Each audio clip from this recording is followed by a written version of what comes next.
नगर खेड़े की शिवपुरी महाराज की शांतिगिरी महाराज की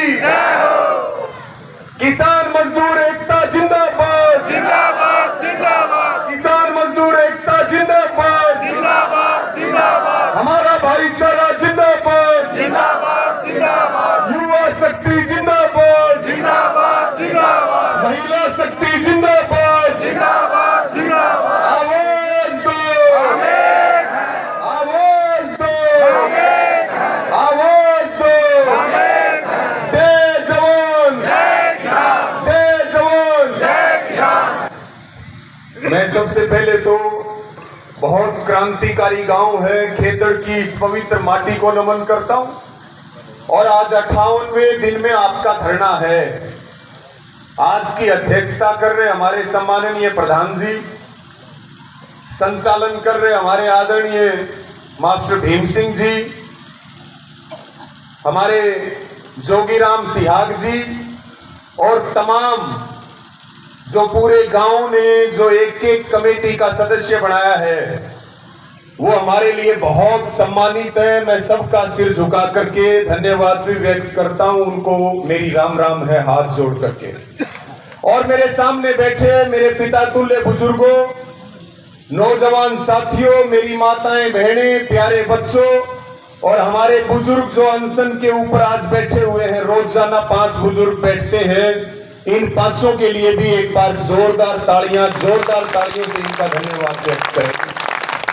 लगातार आपके बीच में भारतीय किसान यूनियन का या कोई भी किसान आंदोलन हो, अपनी पूरी जिंदगी रागनी के माध्यम से लोगों को जगाने का काम किया है। भाई ईश्वर छात्र जी भी यहाँ लगातार सेवाएं दे रहे और उनके ही शिष्य है भाई संदीप छात्र, एक छोटा बच्चा हमारे बीच में, लक्ष्य बेणीवाल गांव नाड़ा से। एक बार इनके लिए और इनकी पूरी टीम के लिए भी तालियां। अभी आप सुन रहे थे भाई अनुराग लठवाल जी, हमारे कृष्ण नंबरदार जी हैं, सुनील शोरान भाई हमारे आए हैं राखी गढ़ी से, जयवीर जी आए हैं नाड़ा गांव से, बेणीवाल जी हमारे, राजकुमार ठाठी जी हमारे बीच में बैठे हैं जिन्होंने 1.5 एकड़ जमीन किसानों के शहीद स्मारक बनाने के लिए दान देने की घोषणा की। गांव तालू धनाना भिवानी जिले से हमारे बीच में भाई कपिल हैं और तमाम जो साथी हमारे साथ आए हैं उनका भी सबका मैं आभार प्रकट करता हूं और सभी युवा साथियों का भी धन्यवाद प्रकट करता हूं। साथियों, आज थोड़ा सा समय भी है और जरूर, क्योंकि जब पंचायत होती है तो फिर वक्ता बहुत हो जाए, बोलने को टाइम कम मिले, तो फिर मेन बात करी जा। मैं थोड़ी देर आपके बीच में जरूर अपने दिल की बातें साझा करूंगा और निश्चित तौर पर हम ये कह सकते हैं कि हम हर रोज आंदोलन में रहते हैं, पंचायतों में रहते हैं, धरने प्रदर्शनों में रहते हैं, लेकिन जितनी संख्या यहां पर हमारे बुजुर्गों की है, हमारे युवाओं की है, किसानों की है, उससे 21 संख्या रोज मेरी माताओं बहनों की होती है। एक बार इनका बहुत धन्यवाद है, क्योंकि जब किसान आंदोलन चल रहा था तो जब आंदोलन में हमारी माताएं आई, हमारी बहनें आई, तो हमारी जो पहले ताकत थी, हमारी माताओं बहनों के आने से वो ताकत 100 गुना बढ़ गई, 100 गुना ताकत बढ़ गई। सरकार को पीछे हटना पड़ा और बातचीत चल रही। साथियों, बहुत सारे ऐसे मुद्दे हैं। आज जरूरी है कि 3 कानून तो वापिस हो गए, लेकिन सरकार की मंशा नहीं बदली है। सरकार चाहती है गांव खत्म हो जाए, सरकार चाहती है किसान मजदूर खत्म हो जाए, सरकार चाहती है ना फौजी रहे, ना पुलिस रहे, ना स्टूडेंट रहे, ना खिलाड़ी रहे, ना गौशालाएं रहे। सरकार चाहती है कि सुई से लेकर के और जहाज तक पर केवल और केवल अडानी का कब्जा हो। हमारी लड़ाई जो है वो अब बहुत बड़ी है। जो 3 कानून वापिस हुए, ये केवल हमारे आंदोलन की शुरुआत है। असल जो आंदोलन है वो देश और प्रदेश में अब शुरू होंगे, और जो लोकसभा का चुनाव है उससे पहले फिर एक बार हम बड़ा आंदोलन एमएसपी के कानून को लेकर के करने वाले हैं, जिसकी हमें तैयारियां रखने की जरूरत है। क्योंकि अब सरकार ओछी हरकतों पे उतर आई है। अभी जोगीराम सिहाग जी जो बात कह रहे थे कि सरकार ने वादा किया था कि मुआवजा देंगे शहीद किसानों को, अभी बहुत सारे किसान परिवारों को मुआवजा नहीं मिला। सरकार ने कहा था मुकदमे रद्द होंगे, बहुत सारे मुकदमे रद्द नहीं हुए, बल्कि जो एफआईआर आंदोलन के दौरान कर दी और उनको फ्रीज कर दिया। आज किसानों को समन और नोटिस भेज करके डराया जा रहा है कि किसानों को कमजोर किया जाए, इनके मोर्चे को तोड़ा जाए, इनके आंदोलन पे दाग लगाए जाए, इनके नेताओं के ऊपर इल्जाम लगाए जाए। आरएसएस का यही काम है साथियों। आरएसएस यही काम करती है। जब अंग्रेजों का राज था तब भी वो अंग्रेजों की नीति पे चलते थे, फूट डालो राज करो। मेरी आप सबको अपील है, हम लड़ाई लड़ रहे हैं जमीर बचाने की, हम लड़ाई लड़ रहे हैं जमीन बचाने की, हम लड़ाई लड़ रहे हैं आने वाले पीढ़ियों की। अपने आप से सारे मतभेद भुला दो और आओ एक बार सब इकट्ठे होकर के चले, तभी हम बचेंगे और हमारे आने वाली पीढ़ियां बचेंगी, देश बचेगा। ये बच्चे बचेंगे नहीं, हम बचने वाले नहीं है। ये बहुत बड़ा मुद्दा है। अभी एनसीआर में जो चल रहा कि भाई 10 साल पुराने ट्रैक्टर नहीं चलेंगे, नॉन एनसीआर में 15 साल पुराने ट्रैक्टर नहीं चलेंगे। आपके खेतों में हाई वोल्टेज के टावर लगाए जा रहे हैं। असंध में आपने देखा, अभी फरीदाबाद में चल रहा है। बैंकों को सरकार बेचने जा रही है। आपने केसीसी करवा रखी, आपकी जमीन रहने के ऊपर है। अब जब वो बैंक बिक जाएंगे तो जमीन भी उनके पास जाएगी। सरकार एक एक संस्थाओं को बेचने वाली है। हमारे ऊपर बहुत बड़े बड़े खतरे हैं, इसलिए हमें जरूरत है हम किसी भी कीमत पर बटेंगे नहीं। सरकार चाहती हमें बांटना। आप दोनों हाथ उठा करके संकल्प लो, जहां बात सबकी आएगी मिल करके लड़ेंगे, सरकार को हराएंगे, सरकार के घुटने टिकवाएंगे। जैसे आपने 3 कानून वापिस करवाए। अब मैं आगे की बात करूं, हम इस मुद्दे की बात करते हैं और मेरी सबको प्रार्थना भी है कि 58 दिन हो चुके हैं। 58 दिन में आपने अपनी ताकत दिखाई है और हम लड़ाई अपनी नहीं लड़ रहे।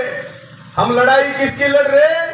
गाय को बचाने की लड़ाई लड़ रहे, गौशाला को बचाने की लड़ाई लड़ रहे। ना हम किसी को हराने की लड़ाई लड़ रहे, ना हम किसी को सरपंच बनाने की लड़ाई लड़ रहे। हम लड़ रहे केवल और केवल हमारी गौशाला बचे, हमारी गाय बचे। सारा गांव, सारा गुहांड और पूरा हरियाणा आपके साथ है। इस मुद्दे के ऊपर हम मिलके लड़ेंगे, बाकी बात साइड में रख दो। अभी जोगीराम जी ने बहुत अच्छी अच्छी बातें बताई हैं आपके बीच में, सारी बात साइड में छोड़ो। जो मुद्दा है उसके ऊपर सारे इकट्ठे हो जाओ। और हम बार बार कहते हैं भाई वोट अपने 7 तालों के अंदर भीतर रखियो बंद करके। हम वोट ना पहले मांगने आए ना आगे मांगने आएंगे, और कोई मांगने आ भी जाए गलती से तो किसान नेताओं को तो वैसे ही वोट नहीं मिलते, लेकिन साथ बहुत मिलता। क्योंकि सरकारों से बड़े काम नहीं होते, सरकारों से परिवर्तन नहीं होते। परिवर्तन जब भी होंगे आंदोलनों से हुए और आगे भी आंदोलनों से ही होंगे परिवर्तन। तो अपना वोट का मुद्दा साइड में छोड़ो, पार्टीबाजी का मुद्दा साइड में छोड़ो। आपने जो कमेटी बनाई है, आपने सबने सहमति से बनाई है। कमेटी का इतना ही तो काम है कि वो प्रशासन और सरकार से बातचीत करे।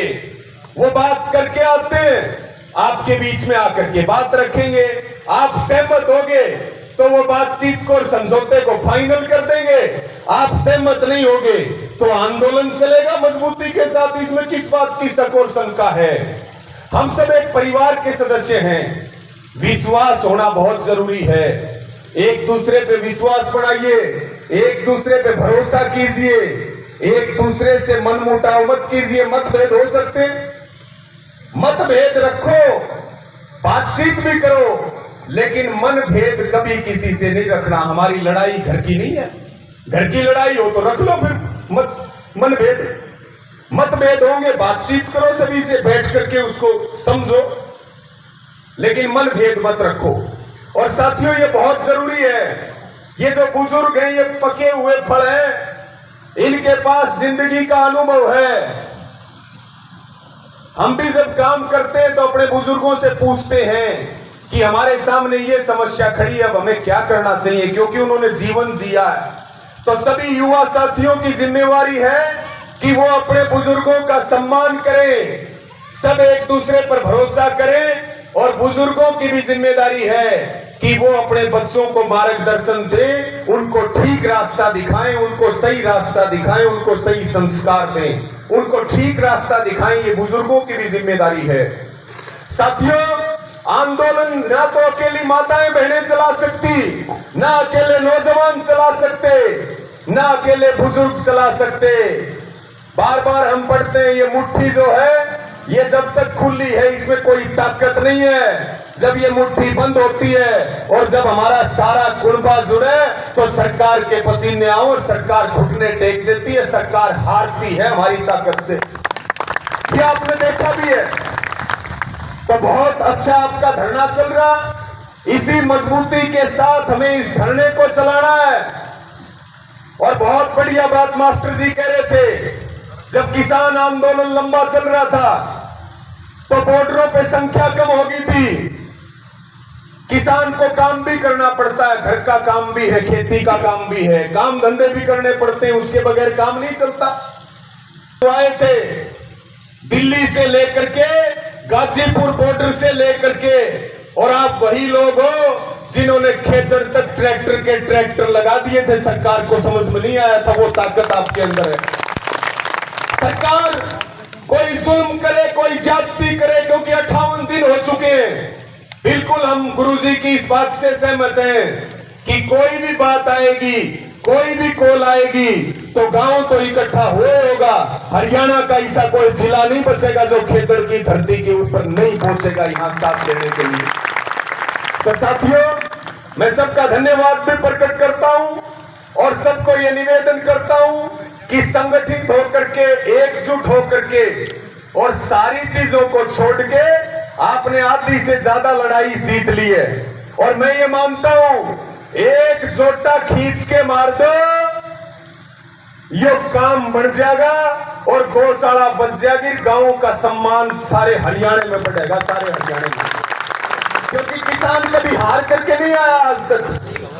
दिल्ली के आंदोलन के बाद हरियाणा में करीब करीब बड़े मुद्दों के ऊपर 1 दर्जन आंदोलन हुए और ये बताते हुए बहुत खुशी भी हो रही है। और हमारी 4-5 लड़ाइयां चल रही हैं, अभी आंदोलन चल रहे हैं। एक भी आंदोलन किसान हार के नहीं आया।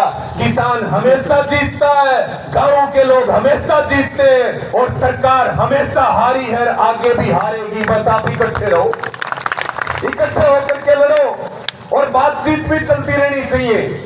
एक तरफ आंदोलन चलेगा तो दूसरी तरफ सरकार बात करे तो हमें बातचीत का दिल खोल करके स्वागत करना चाहिए। हम बातचीत के विरोधी नहीं है। लोकतंत्र में आंदोलन होते हैं, आंदोलनों में समझौते बातचीत से होते हैं, आंदोलनों में मांग बातचीत से मानी जाती है। जो आपने कमेटी बनाई उसके ऊपर भरोसा रखें और कमेटी को भी पता अपनी जिम्मेदारी का, सब भरोसा रखे और बातचीत को जारी रखें, क्योंकि समाधान बातचीत से होगा, समाधान बात करने से होगा। बातचीत के हम विरोधी नहीं है। कोई आधी रात को बुला ले बात करने के लिए, हम तैयार हैं बातचीत करने के लिए, लेकिन ऐसा उदाहरण नहीं मिलेगा। बहुत पावर प्लांट है हरियाणा के अंदर, देश के अंदर बहुत पावर प्लांट है। आप एक गाय को बचाने के लिए, जो आप 30 तारीख की मेरे हिसाब में बात होगी, 30 मई की बात होगी, जब आपने अपनी ताकत दिखा दी थी और इतने बड़े प्लांट का जो गेट बंद करके आप धरने पर बैठे, तो आप अंदाजा लगा सकते हैं कि आपके अंदर ताकत कितनी है, आपके अंदर एकजुटता कितनी है। और साथियों, ये शरीर की लड़ाई नहीं है, ये लड़ाई जो है ये दिल की लड़ाई है। और ताकत कभी बाजुओं में नहीं होती, ताकत हमेशा यहाँ होती है, कलेजे में। कितनी ताकत है हमारे अंदर। हमें ना हिंसा करने की जरूरत, ना हथियार उठाने की जरूरत। हमें जरूरत है हिम्मत और हौसले के साथ सिर जितने जुड़ेंगे सरकार के उतने पांव जल्दी चौड़े होंगे। ये तो मेरे बुजुर्ग जानते हैं इस बात को। और जो लोग आपका वोट लेकर के गए, आज वो लोग एसी में बैठे हैं दिल्ली के आंदोलन के बाद भी, और हम ऐसे घूम रहे जैसे हमारी भैंस पूरी 50-55 डिग्री के टेम्परेचर के ऊपर, क्योंकि ना हमने पहले वोट लिया ना आगे वोट लेंगे। लड़ाई वोट की नहीं है, लड़ाई हक की है। या तो सरकार सीधे तरीके से देगी, नहीं तो हमें उंगली भी टेढ़ी करनी आती है, और जब जब उंगली टेढ़ी करी है हम जीत करके आए। बस इसी एकजुटता के साथ लगे रहो। और ये गांव है हमारा, खेतड़ हमारा गांव है, ये आंदोलन हमारा है। हम वो लोग नहीं है कि अच्छी चल रही हो तो जाकर के भाषण देंगे, और जब आपको सबसे ज्यादा जरूरत हो तब हम दूरी रखेंगे। हम वो लोग नहीं है। जब सबसे ज्यादा जरूरत होगी, ये हमारी साझा लड़ाई है। चाहे हम थोड़े बचे चाहे हम ज्यादा बचे, ये हमारी जिम्मेदारी है कि आप हमारे ऊपर भरोसा करते हो। परिणाम से कुछ भी हो, हम आपके आगे खड़े मिलेंगे, आपके कंधे के साथ कंधा मिला करके आपके साथ खड़े मिलेंगे। तो आज से मेरी पुनः सबसे प्रार्थना, विशेष रूप से मेरी माताओं बहनों से प्रार्थना, सब एक दूसरे से बातचीत करो। गांव में सारे बुजुर्ग और नौजवान